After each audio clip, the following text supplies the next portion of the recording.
Veritas Tamil பணி அன்பர்களுக்கு சகோதரி மார்கரெட் டெய்சியின் அன்பான வணக்கங்கள். சகோதர சகோதரிகளே, இதோ நாம் ஒவ்வொருவரும் இவ்வுலகில் வெற்றுடம்போடு சிறு கைக்குழந்தையாக பிறந்தோம். எதை கொண்டு வந்தோம்? யாராவது பட்டாடை உடுத்தி வந்தோமா? இல்லை 10 பவுன் நகையோடு வந்தோமா? எதுவும் இல்லை. நமது உடம்பும் உள்ளமும் மட்டும்தான் நமக்கு சொந்தமாக இருந்தது. அப்படி இருக்க இந்த உலகம் முழுவதையும் கடவுள் அனைவருக்குமாக படைத்தார். எல்லோரும் இன்புற்றிருக்க வேண்டும், எல்லோரும் எல்லா பயன்களையும் நன்மைகளையும் பெற வேண்டும் என்ற ஒரு பரந்த நோக்கத்தோடு எல்லாம் பொது உடைமையாக நமது மேம்பாட்டிற்காக கடவுள் படைத்தார்.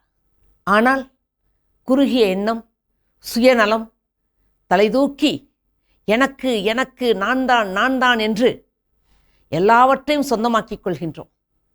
அடுத்தவருக்குரியதை அபகரித்து மற்றவர்கள் பயன்படுத்த தேவையானதை இல்லாமல் தவிக்கும்போது நாம் தேவைக்கு மேலாக சேர்த்து வைத்து நான் தான் பெரிய பணக்காரன்.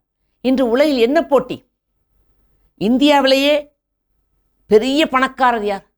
உலகளவில் எத்தனாவது இடத்தில் நான் பணக்காரனாக இருக்கின்றேன்? அது பெருமையல்ல. எத்தனை பேரை என்னிடமுள்ள சொத்துக்களையும் பணத்தையும் வைத்து வாழ வைத்து கொண்டிருக்கிறேன், அதுதான் பெரிது. அவர்தான் விருதுக்கு தகுதியானவர். ஆகவே இதோ இன்று ஒரு சிறு கதை.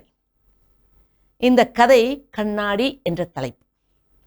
அதாவது அந்த ஊரில் சில நல்ல உள்ளம் கொண்ட இளைஞர்கள் வருங்கால சமூகம் படிப்பறிவு பெற்ற, கல்வி அறிவு பெற்ற ஒரு உயர்ந்த சமூகமாக மாற வேண்டும், எல்லா குழந்தைகளும் இளைஞர்களும் படித்து பெரிய பதவியிலிருந்து கை நிறைய சம்பாதிக்கக்கூடிய மனிதர்களாக ஆய்வு மனம் கொண்டு அறிவியல் பார்வை கொண்டு சமூகத்தை முன்னேற்றக்கூடியவர்களாக வாழ வேண்டும் என்ற நல்ல நோக்கத்தோடு ஏழை குழந்தைகள் அவர்களின் படிப்பிற்காக நிதி திரட்டி கொண்டு வந்தார்கள்.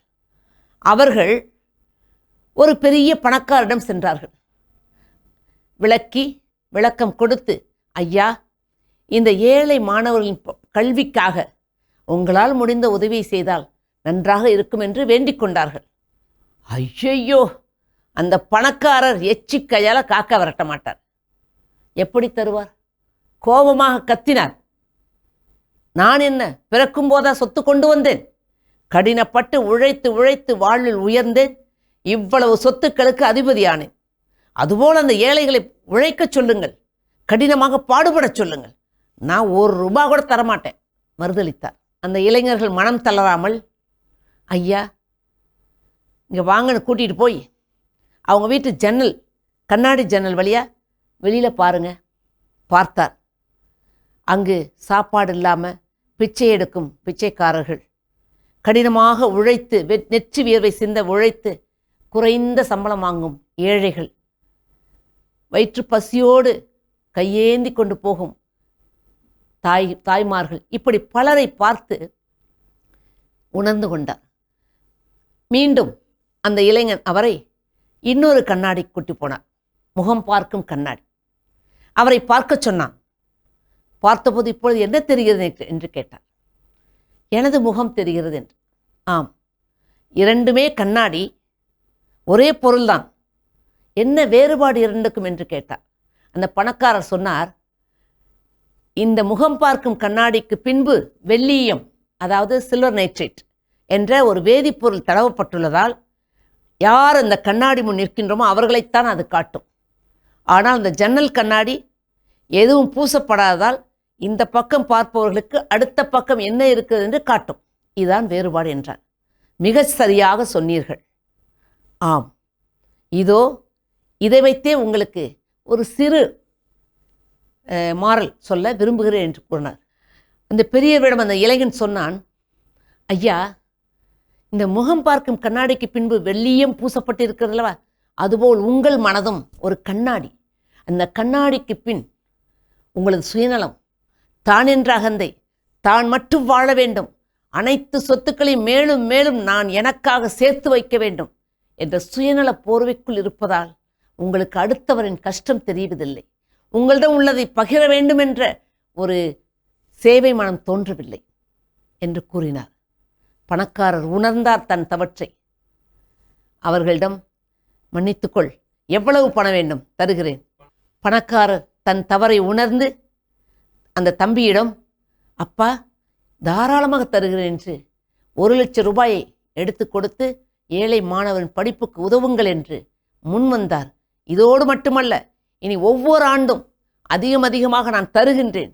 பலரை ஏற்றிவிடும் ஏணியாக நான் இருப்பேன்.